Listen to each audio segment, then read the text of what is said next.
Well, I got to admit, I have always wondered this. Not always, but recently wondered, since, I don't have the background in, radio or anything like that.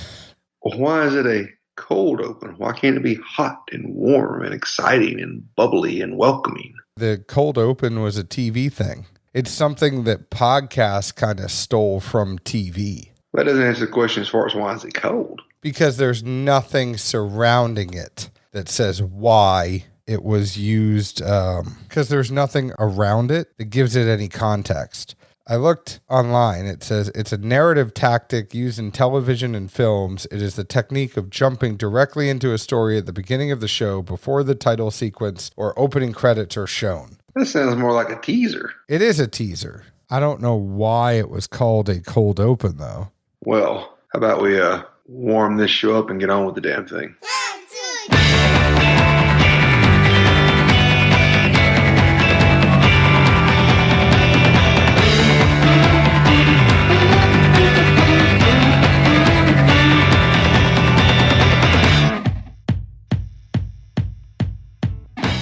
Hello, everyone. My name is John Edwards, and with me, as always, is Zeke Baker, and together we make the Dad's Drinking Bourbon. Wherever you are, whatever time it is, thank you for making us a part of your day. Zeke, you always ask the tough questions, and they're our worst cold opens ever.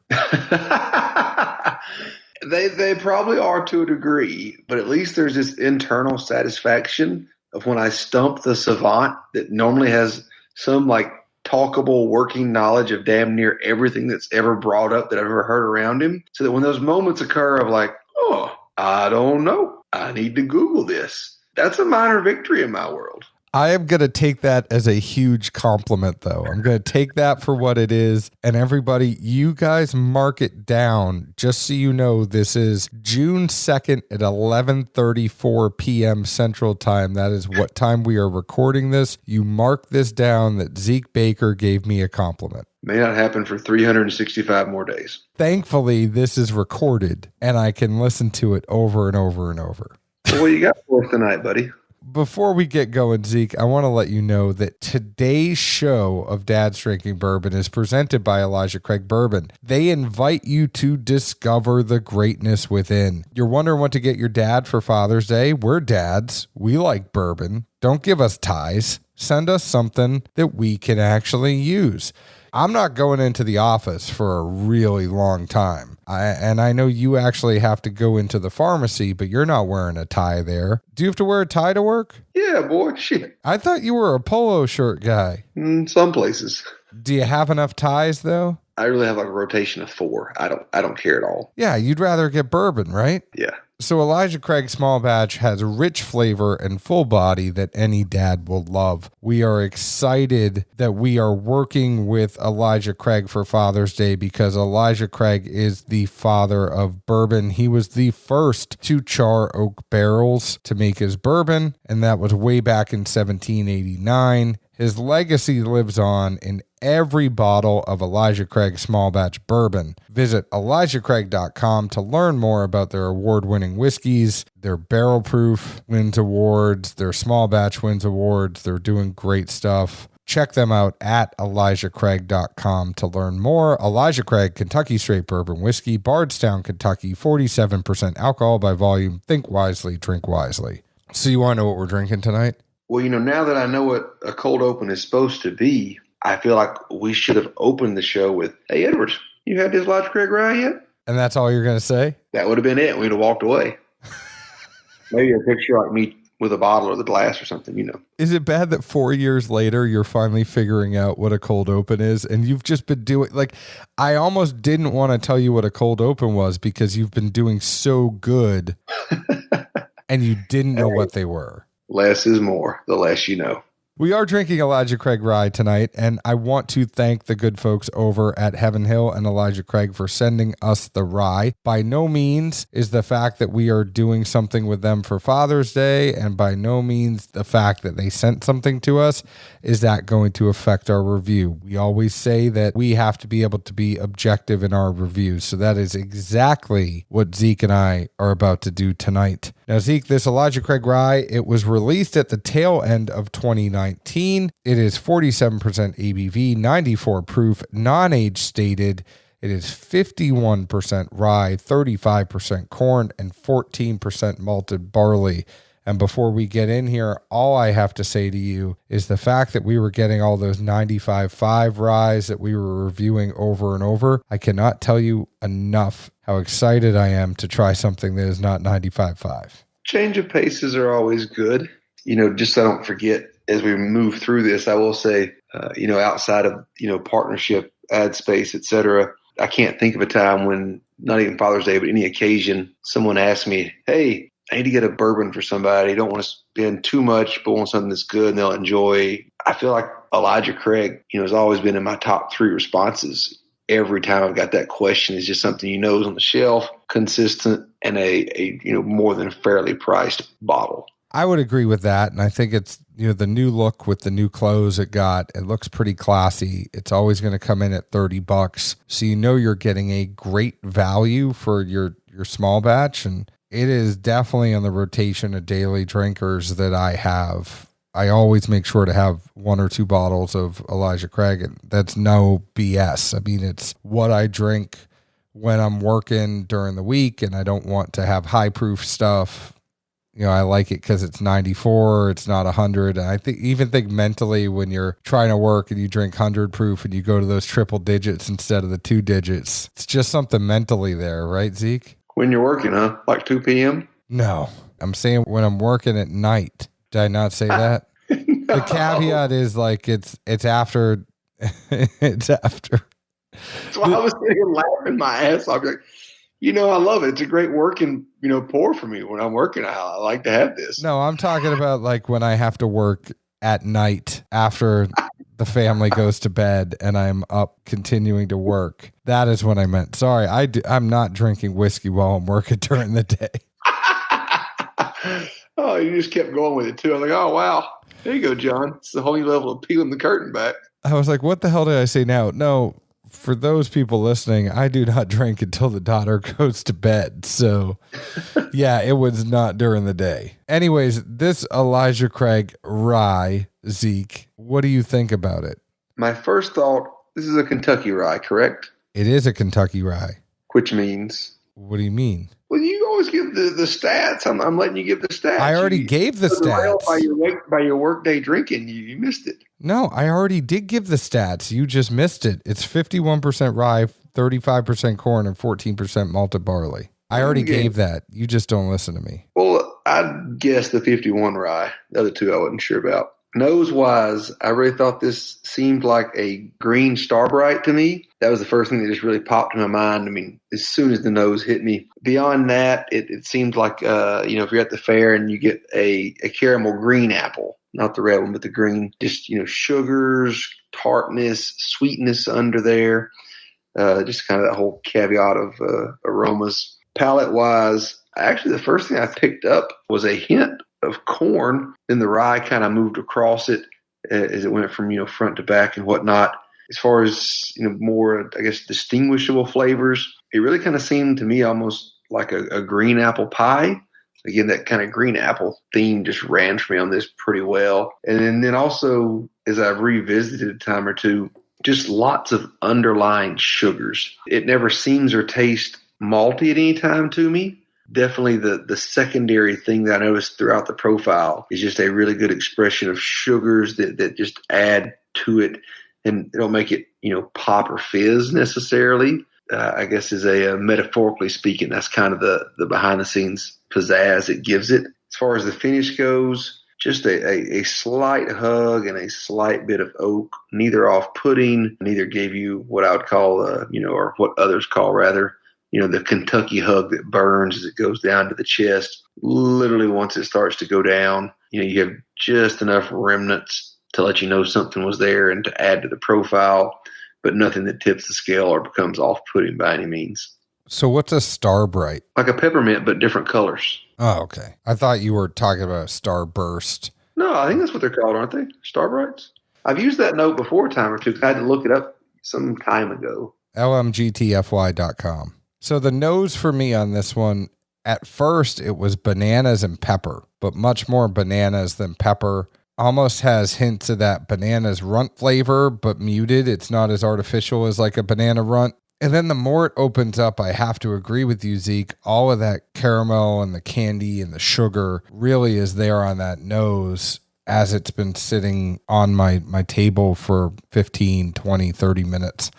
The taste, I said a surprising amount of spice and tingle for the 51% rye. I thought it would be a little more balanced there, and it is. I mean, it is a Kentucky rye where it's not 95.5, and I am getting other flavors there, but a lot of black pepper and cinnamon. It's almost like pop rocks on my lip, and I know that you were saying, like, it's not really popping, it's not a candy, it's like popping, but for me, I'm getting that tingle on my lips, almost like it's a little bit of pop rocks, maybe a little bit of slight oak in there. I'm getting a whole bunch of sweetness the more this sits out, and it just moves more to the bourbon the longer it gets air than it does towards the rye. Finish, I said, once it hits your lips, I was thinking about old school and Frank the Tank, because this to me is all about the experience you have and the mouthfeel that you have where it kind of tingles your lips. I'm not getting a hug or anything going down my chest. The whole experience to me on this one is really in the front of my palate. I'd agree with that for the most part. The banana thing, you kind of lost me on some of the stuff you were nosing. I didn't pick up that, but I think palate-wise definitely seemed to be a lot more on par. I would say it's more of a full palate than a front palate, though. There's just no, burn or linger that goes past, the back of the tongue into the throat kind of thing. That's fair. I mean, I think it just doesn't leave your mouth. The experience is definitely not something that goes down your throat to your chest. And still, to me, even that ratio would be like 75 front palate, 25% full. I mean, I'm still getting the majority of it up front. Oh, yeah. Also, so it looks like the Brock's version was called Star Brights, and then all the regular ones were called Star Lights.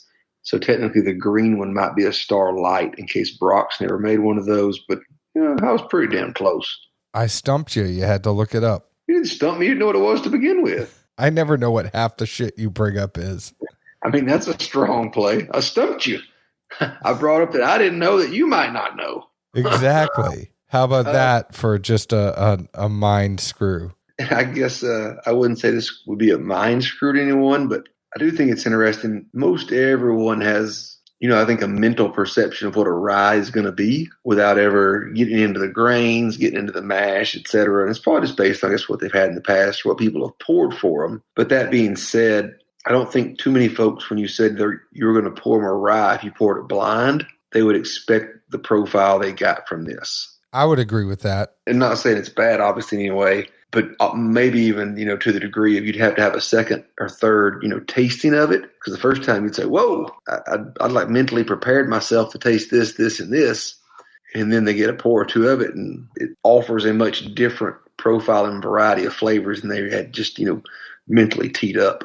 And I'm jumping ahead a little bit here, but I think this rye does... Again, I don't want this to sound like because we're doing something with them that I'm being biased in any way, but I think this rye does exactly what it needs to do in the market, where you have other things out there like Knob Creek Rye that are going to be a little bit more expensive. You have an Old Forester Rye that's going to be somewhat on par, maybe $5 cheaper than this one, but Elijah Craig is really good at putting about a small batch daily drinker that's at a decent price in a bottle that looks good, and a bunch of people are going to go buy it. I really think that there's enough flavor in here that nobody's going to be upset. It's not like you're ever going to say this is a bar over a buy, because at $30, just go buy a bottle. You're going to spend $6 to $10 for a pour in the store. Okay, spend $20 more and get a bottle for yourself. It's just a solid drinker that I don't think anybody can complain about. It's got enough flavor from a rye that it's not going to be the same stuff that you have all the time, and it's going to move on you a little bit. You're going to enjoy it, and it's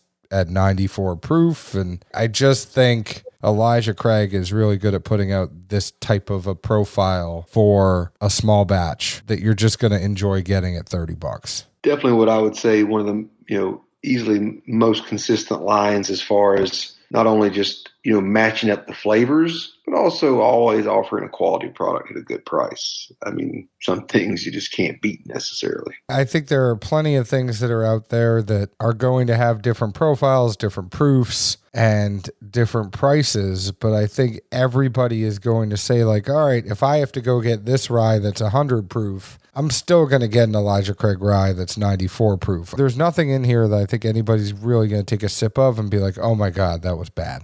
I like the sweetness of it. I like the spice. I like the mouthfeel. I like the experience of it. I really do enjoy this whiskey. Anytime you're going to price something at $30, I'm already going to be a little bit biased towards that. The experience of it, it's just a solid daily drinker. The other thing I kind of thought of too was, I think when, we saw that this product was coming on the market, somewhere in our early conversation, immediate thoughts was simply another rye. They already have, Pikesville and, Rittenhouse. But true to form, a nice curveball surprise that makes you remember, how many rick houses does Heaven Hill have? How many floors? How many different profiles can you get utilizing all those different things? And hence, a novel product in its own right with its own unique flavor profile. So if you thought that as well, honestly, John and I did too. We're both happily surprised with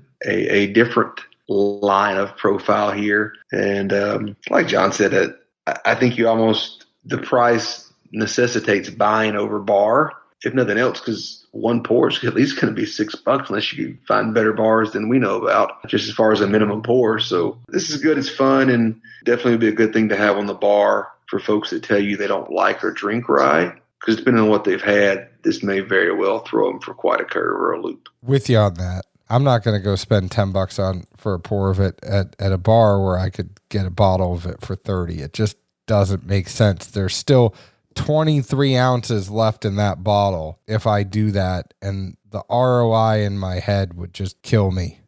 Thank you to Heaven Hill and Elijah Craig for sending us that bottle. Obviously, it has nothing to do with our review. We are going to be open and honest whenever we do a review. Today's show is sponsored by CaskCartel.com, changing the industry standard as to how you get your alcohol. Right now, it's a convenience play more than anything. Sit at home on the comfort of your own couch and go to CaskCartel.com. Get your vodka, tequila, gin, Amaro, bourbon, whiskey, scotch, rum, whatever it is, they have it. And, being an online retailer, some of that allocated stuff might cost a little bit more. That is to be expected, but your regular daily drinkers, like your Elijah Craig Rye or your Elijah Craig Small Batch, you're going to find on there as a reasonable price. So go ahead and go to CaskCartel.com, see for yourself. Also follow them at Cask Cartel on Instagram. You never know when they are going to do awesome giveaways and give stuff to their followers. I know they're giving out some Davies County bourbon right now, so check them out at Cask Cartel and see for yourself. Today's show is also sponsored by PremiumBarProducts.com. Janie, Carson, Vicky, all of the good folks over there. They make awesome laser etched glassware. And Zeke, this isn't the stuff that is going to rub off in your dishwasher. This is the stuff that is lasered in there. It's never going to go away. We've had tons of people that have asked us to get them in touch with them, and they have nothing but good things to say after. Our friend Mike Hines with Nashville Barrel Company, he uses them to get his glasses. We know tons of other distilleries that do the same thing.